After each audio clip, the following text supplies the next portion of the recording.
Welcome to this week's Future Toolbox podcast. We explore the Z to A of life skills, where each letter stands for a topic and essential tool to help you get ahead in life.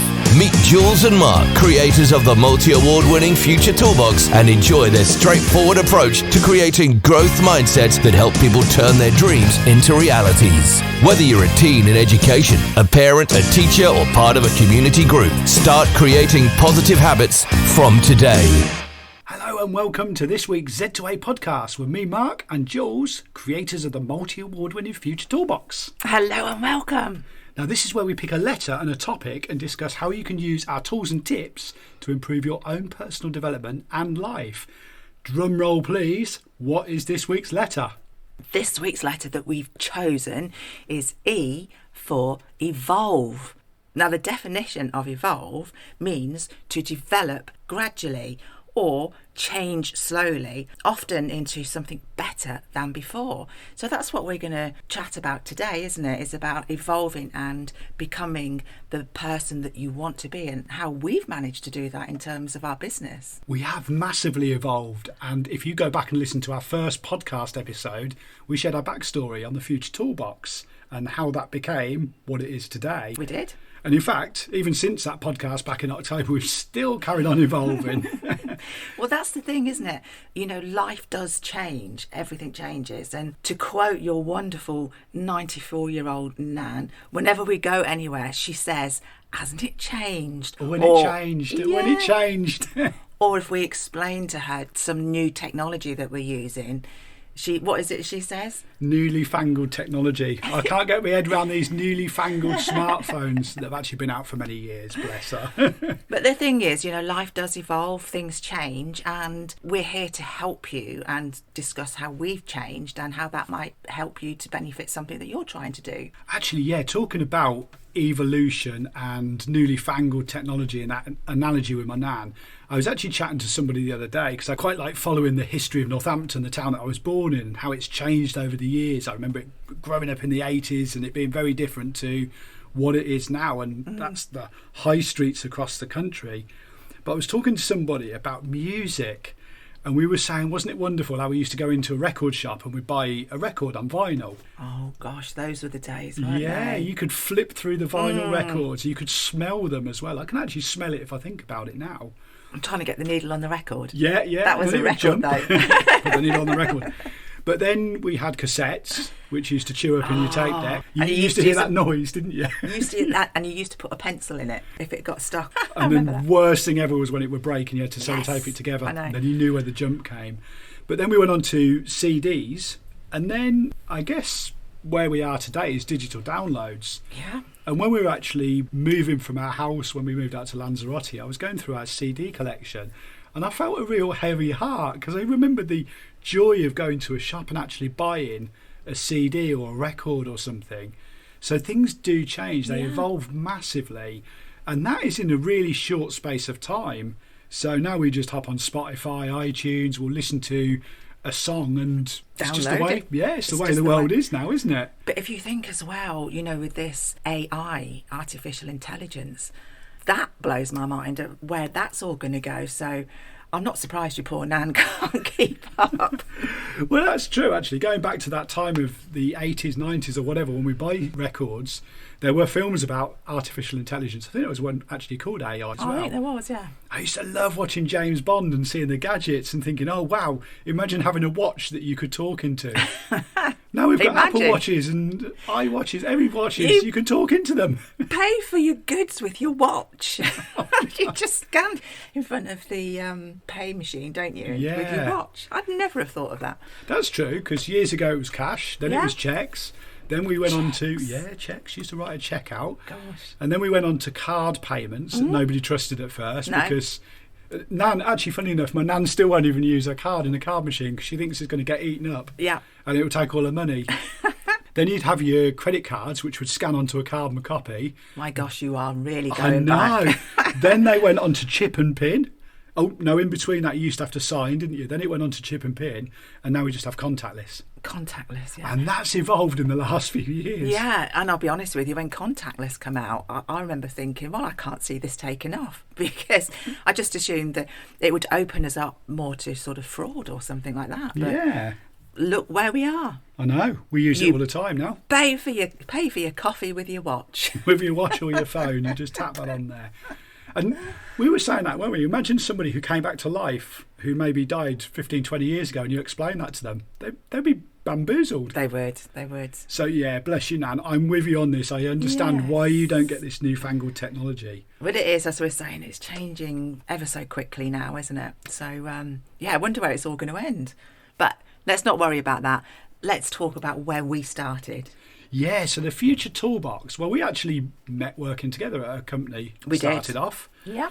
And had some wonderful years there. I was there for 14 years in the end, and I think you were about 10, weren't you? I can't remember. Yeah. But it was, I think it was a little bit less than that. Yeah. But anyway. Around about that. And then we had that dream one day when we were sitting on a beach, funny enough. We like beaches, don't we? And we started to think of ways of how we could run life on our own terms. Yeah. Obviously, we weren't familiar with that phrase at the time. No. But it was just thinking, well, there could be something else out there. So how could we do what we want to do and be in control of our futures? I think that was the big thing. We wanted that control of our futures, and we wanted to be in control of what we did and not have to almost answer to somebody else. We wanted our own company, didn't we? Yeah. And then in 2009, I decided to go self-employed, which I've said this on previous podcasts, but I was really shocked that I did that before you. Because maybe I pushed you. I know. I think it was your faith in me that gave me that belief. But yeah, I went self-employed, started freelancing and also working with some local schools, picking up my own gigs and everything. And it was really, really, really exciting. It was really exciting, nervously exciting and interesting, because we had to do a lot of research, didn't we, on how to set companies up, and boring things like paying tax and all of that, setting it up. Yeah. But what were we called originally? Because it wasn't the Future Toolbox. Do you know what? Funny enough, I think it was about 6 months before we had a company name. Was it? Yeah. Then it became Mad for Life. Yeah. So we had Making a Difference for Life. And that was our sort of own identity. We had a really strange logo that I decided to design myself, which was I remember that, Jester, wasn't it? We use that in our session that we deliver to anybody about building their own brand, and we look at how we as a brand has evolved over these years, and particularly our logo. And obviously now we have the wonderful Milo. Indeed. But most of the work that we picked up was freelance. And I was driving all around the country. I was really, really enjoying that. It was a real buzz. But one thing I didn't like was staying away or getting up early. Two combinations there. I also wasn't really fond of sitting in traffic, especially around the M6 Spaghetti Junction and going to places down south, having to hit the M25. That wasn't particularly pleasurable. No, and in those days, I mean, I was still working full time, wasn't I? So it was you predominantly doing that, wasn't it, in the driving? And like you say, sometimes it was so far away, or you maybe had a gig somewhere the next day and it was too much for you to come home and then go off again the next day, so you would have to stay away. And that was difficult, or it was new for us, because we weren't used to that at all. We'd always went to work and finished work at the same time because we worked together, so it was unusual. But we carried on doing that, and then unfortunately got hit by a few challenges with my accident and brain injury, which sort of threw a little bit of a crisis into being able to drive long distances and focus. And that became a pinnacle point, I guess, where we decided that we wanted to make some changes to make our lives easier. Yeah. Obviously, you went through some challenges. We went through a loss in the family. We also went through your breast cancer treatment. And I think when we came through the other side of that, we had to really, really make some changes. So I think we changed anyway because of those challenges, because we had to adapt really, really, really quickly, particularly, I think, from the brain injury, and the change within yourself was quite big, wasn't it? Yeah. And we could see what was happening, but trying to find ways to work around certain things. Like, for example, we used to send you off on a train, didn't we? Send me off on a train. Off you go. Off you go. Yes, with his little come back until you finish suitcase work. and marmalade sandwiches. No. But it was just easier than you having to do all that driving. So we were trying to find ways to make those changes easier for ourselves. So they took less out of you. Unfortunately, the company that you freelanced for, we had a long conversation and we decided that it's not the right thing for us at that point anymore, didn't we? Yeah, it wasn't really working. And I'm not going to go into too much into the challenges of the brain injury side of things, because we do have an episode on that, which is B is for brain fog. So there you go. Listen to that one and you'll hear that story. But yeah, getting on the train early in the morning, having to change and all that, it just tiring me out. And the other thing as well I was finding is, when you've got a booking on a Tuesday, you can't plan for fatigue. No. So we needed a way of living life on our terms. Yeah, we did. And not only just living life on our terms, we didn't feel that what we were able to deliver to schools, to learners, we hadn't started the community project then, but we were delivering more kind of like off the shelf stuff, weren't we? Yeah. And we were more vibrant than that. We wanted to give more tools, more tips. We wanted to be able to really make that difference. And we felt that we were being hemmed in, didn't we, rather, Yeah. and a bit claustrophobic and not able to be our wonderful, dynamic or entrepreneur, whatever the right word is. We couldn't do that, could we? No. So we were hit by a crisis, and I'm going to bring my good friend in here who gave me the word that sums up our turning point of life. Apparently the Chinese have a word for crisis and opportunity which means the same, and Homer Simpson said that word is Christ-opportunity. He's your hero, isn't He is my hero. When he comes up with things like that, he definitely is. Is he a bigger hero to you than James Bond, though? Ooh, close. I think Homer's full of more wisdom. And wit. Absolutely, yeah. James Bond is quite witty. I don't know, he can be witty. Yeah. But Christ-opportunity, we took that. And I remember you saying that this is a great opportunity for us. We can go forward. I felt pretty low at the time, but you just had that belief. And likewise, I took that belief from you. It took a while, but we decided to run our own programmes. We were suddenly given some funding, which almost dropped into our laps. Yes. Not literally. Yeah, no, it was just one of those moments where, I think there's some sort of saying, isn't there? If you're given the opportunity, seize it, whether you think you can do it or not. I just felt at that moment, this was our chance to become us and to become kind of like what we are now. Had no idea in reality exactly how it was going to happen, but I knew that we could do it. I had 100% faith in what you could do in terms of your delivering sessions to students all around the country. Me, not quite so confident about public speaking, but thought I would be able to find my little niche somewhere. Yeah, I shoehorned you into that one, didn't I? Yes. That was another bit of E for Evolve, where you came along to workshops, sat at the back, took notes, then you sat at the front and took notes, then you sort of stood next to me and interjected with a couple of things. Then I threw some curveballs at you and started getting you to talk. And I remember one person feeding back to us, a student said, "This was an absolutely brilliant session. Mark was really, really great. And Jules is so lovely, but she didn't say much." And we thought, let's change that. Yeah. And then you took my belief, didn't you? Yes. Yeah, it was. I evolved, and where now, as you can probably hear, listeners, you can't shut me up. But we wrote a programme, funnily enough, and called it the Future Toolbox and started promoting that out to schools. And then I just thought, you know what, Mad for Life just seemed a little bit tired as a name for us. So we wanted to look at rebranding, and it just clicked into my mind. Let's call it the Future Toolbox.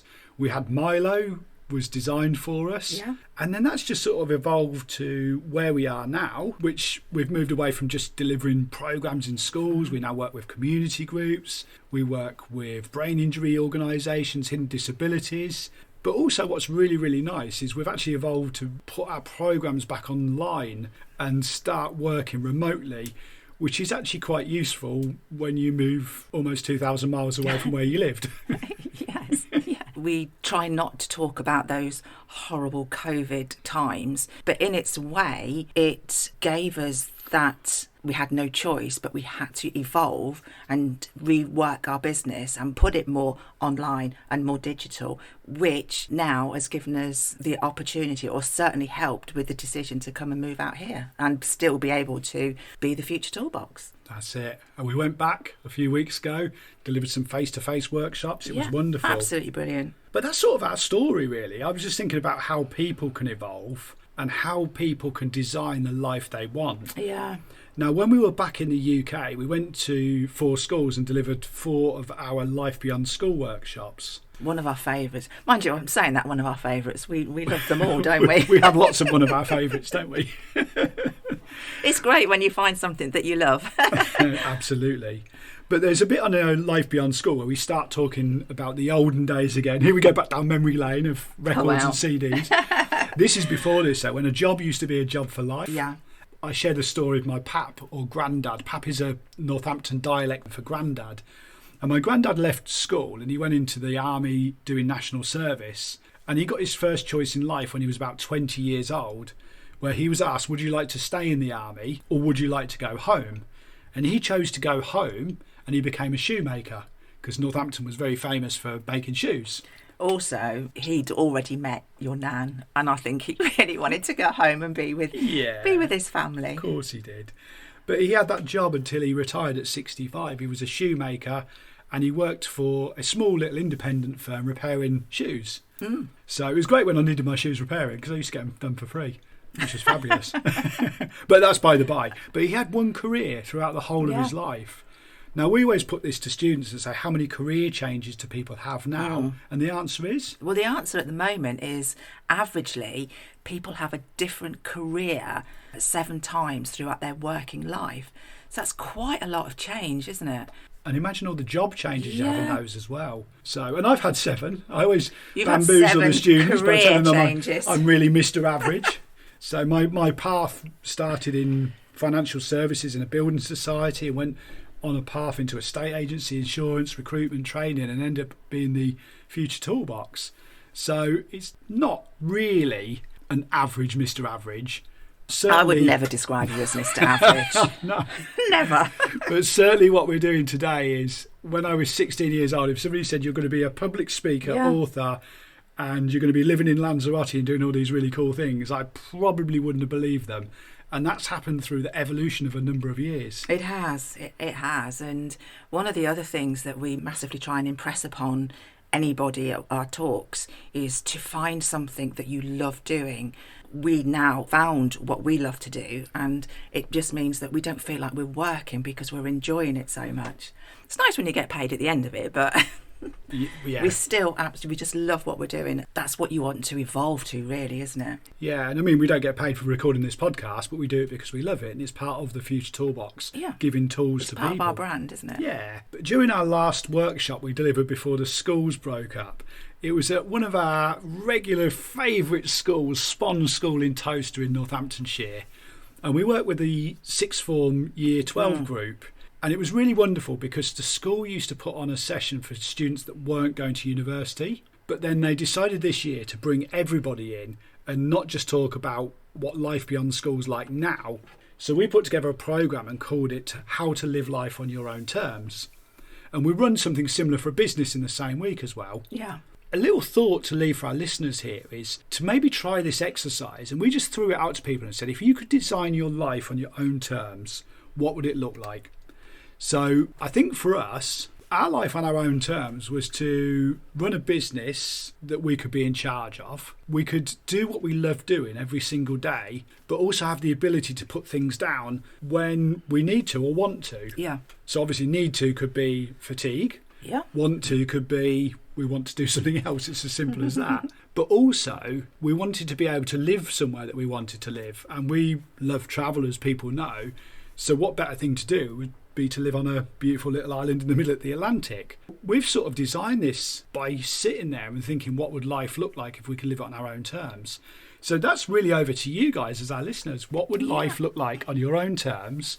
and then thinking of ways of how to move towards those goals. Yes, yeah. And they can listen to G is for Goals as well, can't they? We've got lots of help out there for you. So maybe think about, what do you need to do to be the person that you want to be? Because sometimes part of the change or the evolve is changing yourself as a person. And for me, we spoke about it a little bit earlier, is having more confidence within myself and getting rid of that imposter syndrome. It still nags at me now and again, but things like not worrying about the past, you can't control it. Thinking about you can control your future and that change is going to happen, and trying to grow and develop in a really positive way. Yeah, and another great way of creating opportunities is by being an open-minded person, a kind person. We did N for nice last week, so have a listen to that episode. It's not just about being a nicer person, but it's looking at ways to create those opportunities and show yourself self-care, which boosts your own confidence. It does, and this is what the Future Toolbox is all about, and what we want to do is empower you with some of our tools, our tips, techniques, things that we've learned, not just from ourselves, from evolving from where we began, but by working with other people that have been successful in achieving the life that they've wanted on their own terms. We're here to help you through these podcasts, through our tips. If you want to get in touch with us and you want some more sort of one-to-one help or anything like that, then please do contact us, because we are here to help. So if you want to find out more, go to our website, which is futuretoolbox.co.uk. You can also follow us on social media. We're on Facebook, Instagram and TikTok. You can also find us on LinkedIn. Subscribe to our YouTube channel. Yes. And that is because we are... everywhere. We are everywhere. We are international. We are international. And also, a little favour to ask you, if you like the sound of our podcast, please do share this with somebody else. And one other thing we're looking for to help us reach more people is some reviews. So if you're on Spotify, Apple or iTunes or whatever you're listening to this on, then just hit the little rating button and give it a 5-star review. Absolutely. Or 10-star if there's 10 stars on there. We don't know how these things work. But we look forward to catching you all next week. We do indeed. Bye for now. Thank you for joining us for the Z2A of Life Skills with Jules and Mark of the Future Toolbox. Don't forget to head over to their website, which is futuretoolbox.co.uk, where you can find lots of free resources, plus a host of books in the store, as well as subscribing to the membership site. Follow Future Toolbox Instagram, TikTok and Facebook at Future Toolbox, and subscribe to their YouTube channel too.